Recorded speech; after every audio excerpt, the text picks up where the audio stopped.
Obasanjo had after the return to civilian rule. Now, I also have interviewed since then every Nigerian president. I managed President Goodluck Jonathan, and I organize presidential media chats on a regular basis. So I speak as somebody who can claim to have very solid experience in the business. And I want to say, to start with, that I think it was a good development that President Bola Ahmed Tinubu, decided to have that presidential media chat yesterday. And I was privileged, again, to be the moderator of that chat, which is something at a personal level I consider historic. Now, let me tell you about the atmosphere of it. Nobody asked us to submit questions. President Tinubu did not say, what are you going to discuss? In fact, we did not see him until he walked onto the set. After we have been kept waiting, well, don't let me complain. The president can keep you waiting. You cannot complain. Until he walked onto the set, that was when we asked him questions.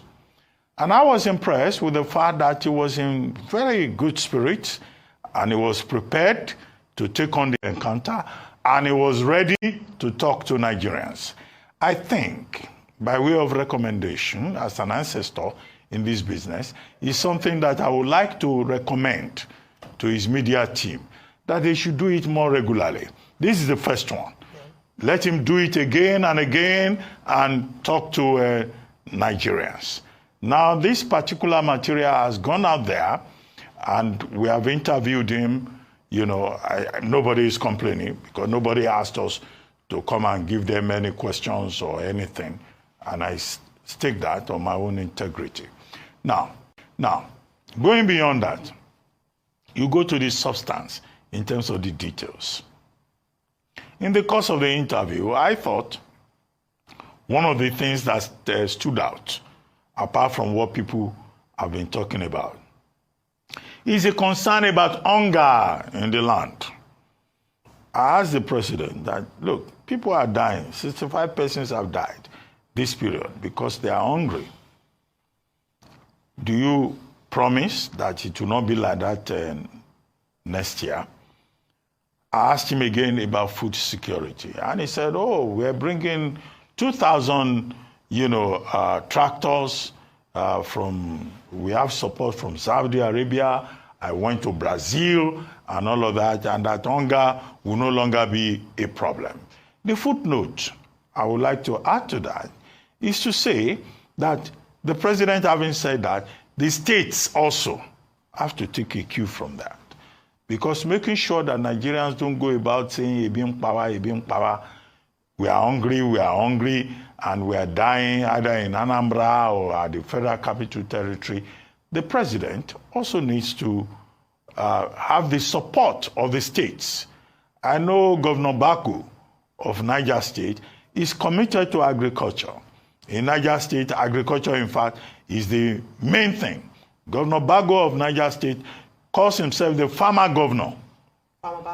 Farmer Bago is called. So he prioritizes agriculture. So that commitment that the president was, expressing yesterday about feeding the people, I think the governors should also pick it up. Apart from Governor Bago or Farmer Bago, you call him, the governor of Bono, Governor Zulum, is also talking about agriculture. So what we need at that level is about synergy. We do not expect that by this time... Nuisance Leleyi. That's apathy. The word of mouth. He said he's concerned about hunger. He's concerned about this and that. It looks like he's settled in. He said, oh my God, please see. It's all word of mouth.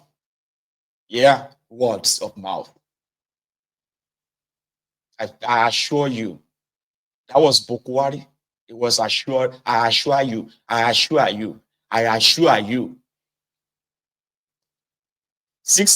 Over 600,000 Nigerians were killed in the last 1 year.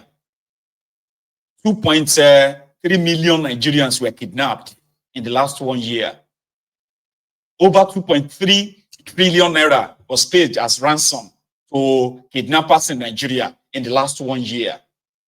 So what exactly was that party talking about?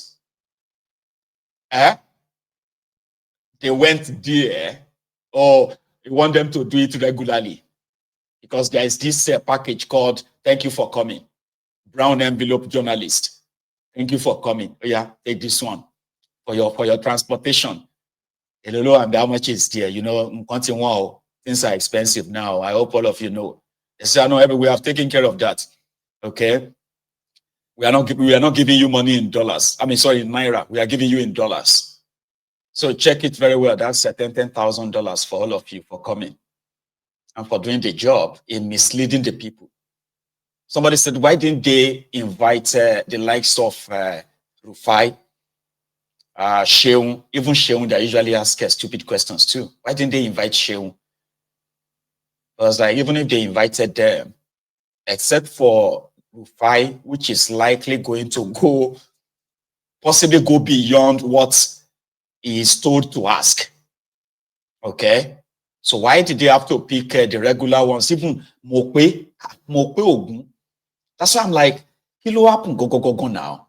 Could it be that they edited the video, cut out where they felt like serious questions were asked, and the same dunderhead Tinubu, demented Tinubu, flopped, and they cut that off? Abi, this is pretty much like a misleading release. Well, they said that Rufai is too woke, and they don't like anybody that is woke around Tinubu. So they prefer veterans like Apati. In that same studio, by the way. Good one that the president has finally acceded to speaking, to have a media chat, have a conversation around the state of the nation, the state of the economy. What's your take on this? So tell Dr. Abati, when you see him, that the president calling him Ruby on media chat has implications, and tell him that he knows how to do the needful. I shall pass I'm not sure he's here, but just let him know. I shall pass it on. And Merry Christmas to him. Even advance. Ayo, yes, it's a welcome development, but that's a problem in itself. That it took the president 18 months to be able to talk to Nigerians when he had 2 policies that destroyed the prospect of Nigerians. And after that media chat, I'm more scared for Nigeria. President Tinubu fell my hand 100%. Not a total grasp of the issues. He was asked about the subsidy removal. You know what he said? He said there was no way to do it. He forgot that the NNPC paid subsidy up to the start of this year. He forgot that his advisors told him, don't remove subsidy on the very inauguration day. He said it afterwards, but he forgot that. He forgot that they didn't plan for the attendant inflation that was going to come after subsidy removal and the devaluation of the currency. In fact, the question on the devaluation of the currency, he didn't even answer it. He broached over many questions. When he was asked how is he going to bring down inflation, he said agriculture, we are going to improve production. He forgot that a couple of months ago, he told us he's going to cultivate 10 million hectares. What has happened? The other day, as at August, when the harvest period was coming in, that we had some reprieve in agriculture, they said, oh, things were already getting better. Today, food prices at an all-time high again. So he forgot all the things. And he's saying that we're going to give soft agricultural loans and everything. How are you going to do that? We're saying policy statements. As a policy direction must come for the president. The president is the engine room that permeates what he wants to his followers. That's the ministers. We didn't see a lot of that. They're saying agricultural loans. How are you going to give them? What are you going to do? The import waiver program that you said you were going to select on few companies, it wasn't a success. Nobody could implement that. Till today, we didn't even get to the end of that matter. Then the total economy, you say borrow is not a bad thing. Yes, it's not a bad thing, but have we seen what you borrowed the money with? Have you seen the borrowed money? Have you seen what you've been able to do with? For infrastructure. Where's the infrastructure? Only coastal road. Mr. Mai said 15 trillion will do all the pre-existing roads. Has the pre-existing roads been done? Didn't we have to have over the coastal road? Was that priority? So where's the infrastructure now? Is it the same budget, last budget cycle that was padded? So where's the infrastructure? Then let's go one step further. I thought this was going to be a time for him to be able to sell the tax reform bills. But he didn't sell. He said, okay, I'm going to look at it, make concessions and everything. I thought it was the time he was going to sell the benefits of the tax reform bill. He was low on that.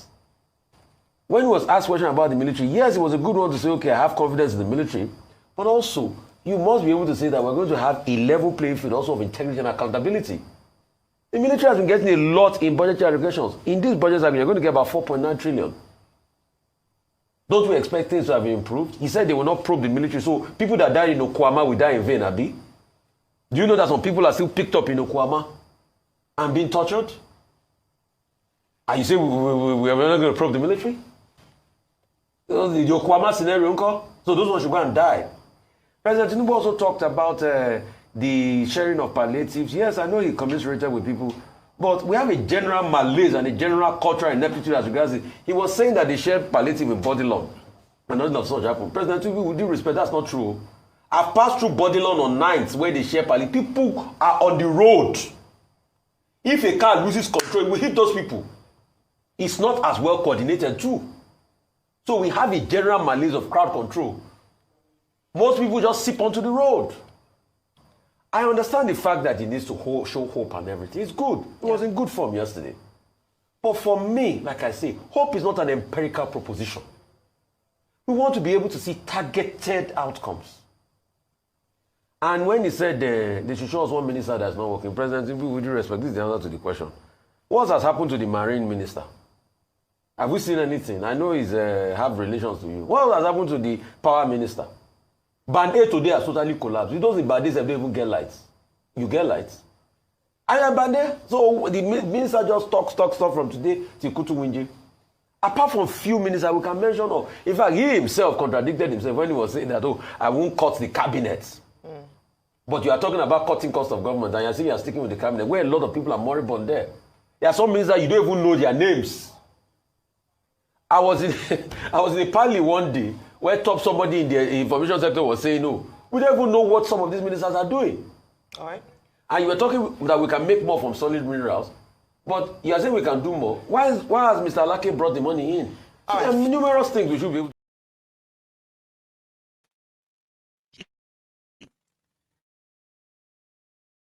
I had to kind of like stop that because again we have a lot to add. But I'm beginning to have a problem again with my audio.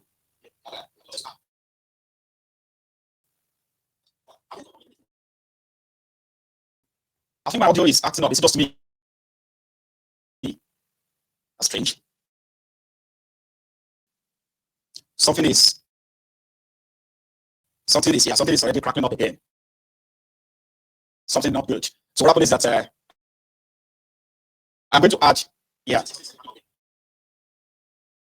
Oh my God. Why is this always happening? Okay. There's another person who also added their own pump. Okay. So what I'm going to do is that I'm going to have you listen to Kenneth Okwa. Thank you very much. At the time, you also mentioned, the president's stand on the cabinet reduction.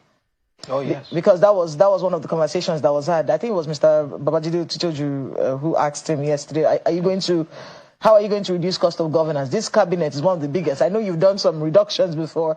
Are you going to reduce it a little bit more? And he said no. First of all, he never did any reduction. He had 48 ministers coming in.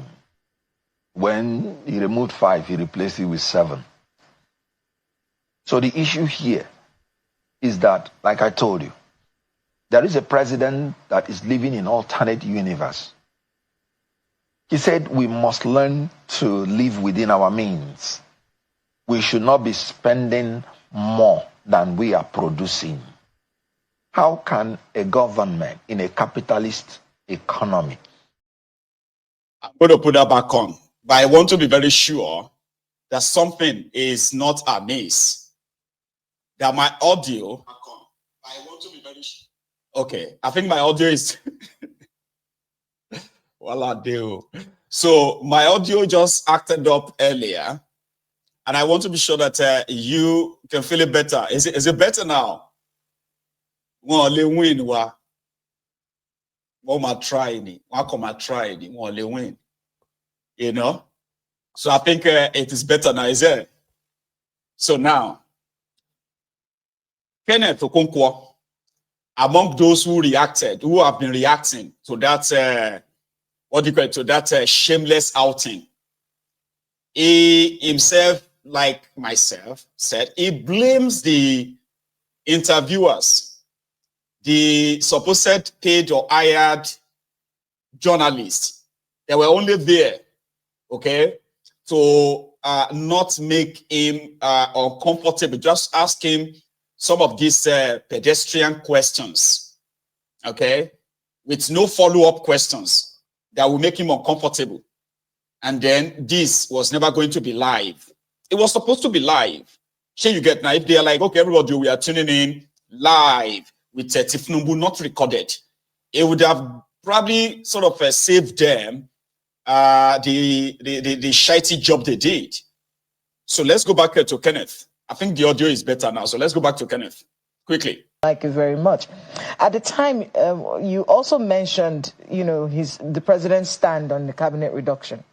Oh, yes. Because that was one of the conversations that was had. I think it was Mr. Babajide Tinubu who asked him yesterday, how are you going to reduce cost of governance? This cabinet is one of the biggest. I know you've done some reductions before. Are you going to reduce it a little bit more? And he said no. First of all, he never did any reduction. He had 48 ministers coming in. When he removed 5, he replaced it with 7. So the issue here is that, like I told you, there is a president that is living in alternate universe. He said we must learn to live within our means. We should not be spending more than we are producing. How can a government in a capitalist economy think about bloating cabinet as the explanation for efficiency? Well, he says they're performing optimally. Those were his words. Good. They're performing optimally. Everyone there. Good. That is where I hold the journalists that interrogated him very responsible. Because when he said that, he even dared them to give him an example of one minister that is not performing. And I just told you about a minister. We've had 12 national grid collapse. In 12 months, it has never happened. If that is performance, then it is regrettable. Now, the issue about cost of governance. In a capitalist nation, a minister's role is more of regulatory. Because he doesn't go there to do it. There is private ownership to means of production. What are you doing with 3 ministers in agriculture alone? And people are dying because of food. You have just bloated the bureaucracy, spending money on people that are doing nothing. What are you doing with about 16 ministers of state? That is assistant to minister. And you're giving them the largesse. They won't agree with you. Of a minister. I am saying it. They won't agree with you. Because minister of state means that there is a substantive minister. That's the only reason you say minister of state. We'll get to that, but I think we're joined by Dr. Listening to the Onokwasas of this world, he would have been performing better in office. But he's listening to people who are telling him he's excellent. And he will come to the whole world to be saying he's scoring himself excellent on the graves of about more than 70 persons that died on the eve of that score to himself because of food. What is the level of conscience that we need for a man to be compassionate for his people? Look, the facts are there. Facts are sacred. This same president, when he was told about corruption, how to fight corruption, he said, oh, I will fight corruption. We are fighting it. How? We increase the wages of the people. Oh, we are allowing people to go to school, education. Let me tell you, corruption since the fall of man in Garden of Eden is innate in human nature. And the only thing that can deter people from being corrupt is deterrence, punishment. for corruption. This president has just revealed intent to punish anybody that is corrupt in his administration. The only thing that will make him to punish anybody is when you are no longer loyal. And it happened with the humanitarian ministry. I was here when I am. Have those people been tried? You suspended, you removed. Has that person been tried? Now, when he talked about he is increasing the wages of people, when this president came in, the minimum wage in Nigeria was $60 per a person. Today is about $46 per person, less than $2 a day. And then you're talking about you're fighting corruption by increasing minimum wage, when actually the value of the minimum wage has reduced. That means he is actually increasing the propensity for corruption. Because you talk about currency, not in the quantity of it, but in the quality of it. $1 has remained $1 since I was born. The value of it changing maybe about 6% or 10%. More than 56 years of my existence on earth. In 1984, we could pride ourselves that $1 was equal to 1 naira.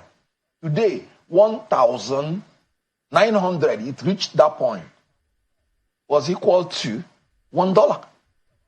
So we have failed about 1,900% times since that time.